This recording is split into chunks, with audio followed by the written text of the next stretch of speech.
Hey, this is Tony with Salt Strong, and in this video we're going to be talking about hook sizes. So there are a few things that we're going to be discussing. One is going to be, what hook sizes mean in general, and then also what you should be looking at when it comes to a hook. There are three different things you really need to be paying attention to in deciding, the size of the hook that you're going to be using, and also how that size comes into play when it comes to really rigging up soft plastics and artificial lures. So number one is going to be hook sizes. Hook sizes range from a number, a size, to what we call an aught. So you have hook sizes that range from a 1 up to about a 30, I think 34 is what they go up to. And when you're in that size range, what's going to happen is the larger the number, the smaller that hook gets. So a number 1 hook is going to be much larger than, let's say, a number 6 hook. And then when you get to the opposite side of the scale, you get into the aughts. And what that is when you see like a 1/0 or a 2/0, what that is 1/0 or 2/0, 3/0. And when those numbers get bigger, the hook sizes get bigger. So again, on one side of the scale, you have 1 up to 30 something, they get pretty small. And when you get higher in number on that side of the scale, the hook size gets smaller. And then when you get into the 1/0, 2/0, 3/0, 4/0, the bigger the number, the bigger the hook gets. Now, with that being said, all hook sizes are not created equal. And what I mean by that is when you have, let's say, a 3/0 hook of one brand compared to another, you will notice a difference in 3 different things. This is where we come into the 3 different things that you want to be looking for on your hook. And that is the length of the hook, the gauge of the hook, and the gap.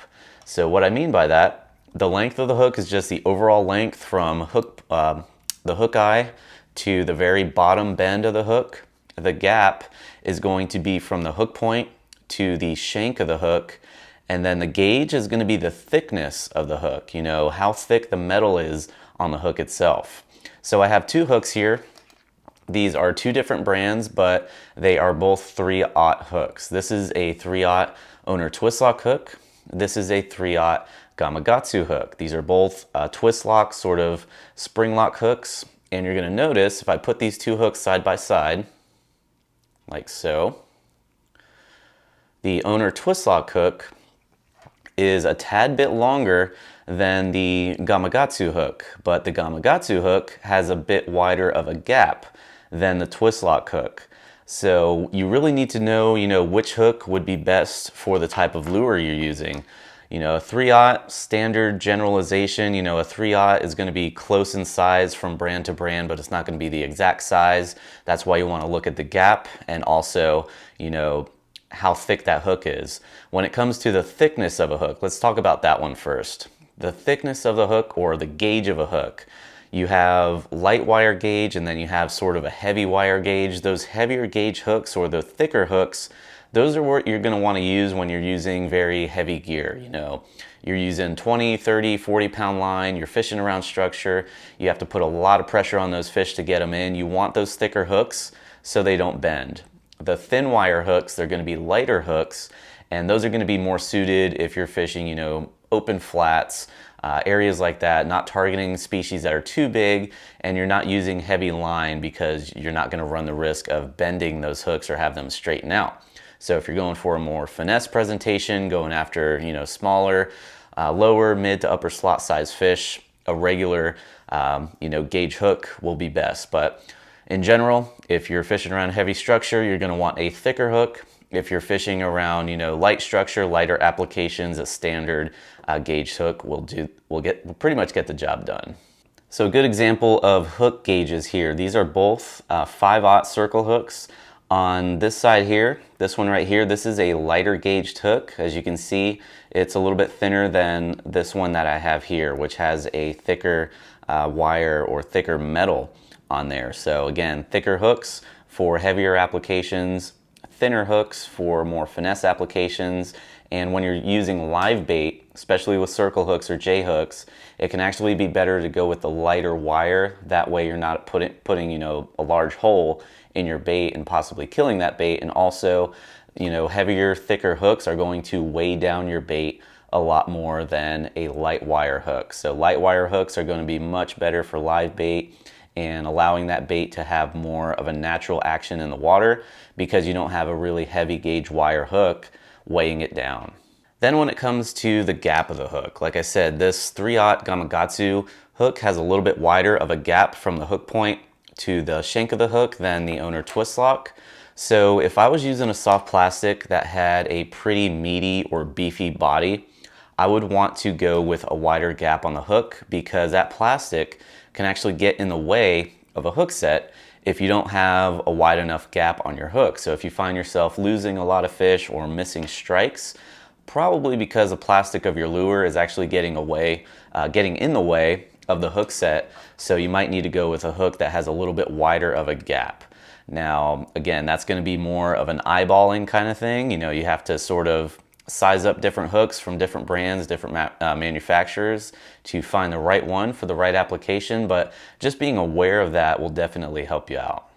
Now lastly, I wanted to touch on hook length. This seems to be more of a factor when it comes to jig heads than it does your swim bait style or wide gap hooks.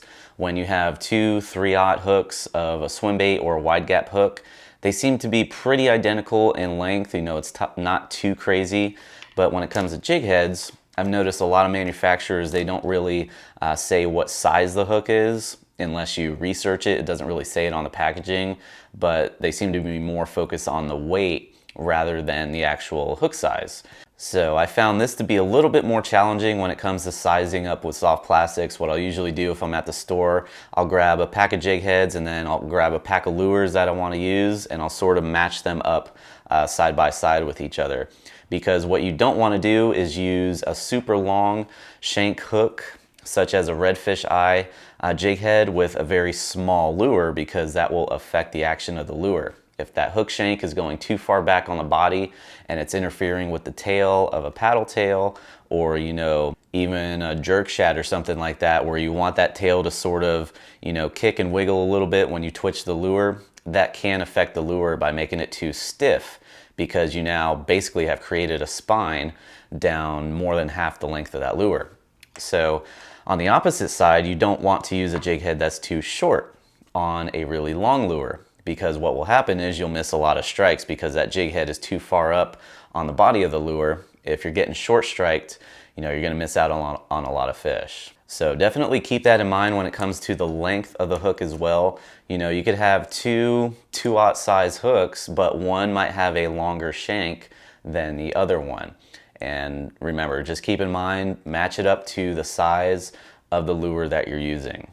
So if you have any questions or comments, please feel free to leave them down below. Also, keep in mind that you can pick up a lot of this tackle on our shop page at fishstrong.com. And if you are one of our insider members, keep in mind that you do get up to 20% off everything on the shop page, so be sure to take advantage of that. And if you're having difficulty finding fish and catching more fish, highly recommend checking out our Salt Strong Insider Club, where we guarantee you'll start catching more inshore fish in less time. So thanks for watching, and I'll see you on the next video. If you are new to Salt Strong, just know that we're the best online fishing club in America, especially if you're targeting redfish, sea trout, snook, or flounder. There's nothing else like it because we actually guarantee that you'll catch more fish while saving time on the water and money on the tackle you need. We do this through premium education, our exclusive insider fishing community, and huge discounts on the best tackle for saltwater anglers. To learn more, go to saltstrong.com. Otherwise, we hope to see you again soon.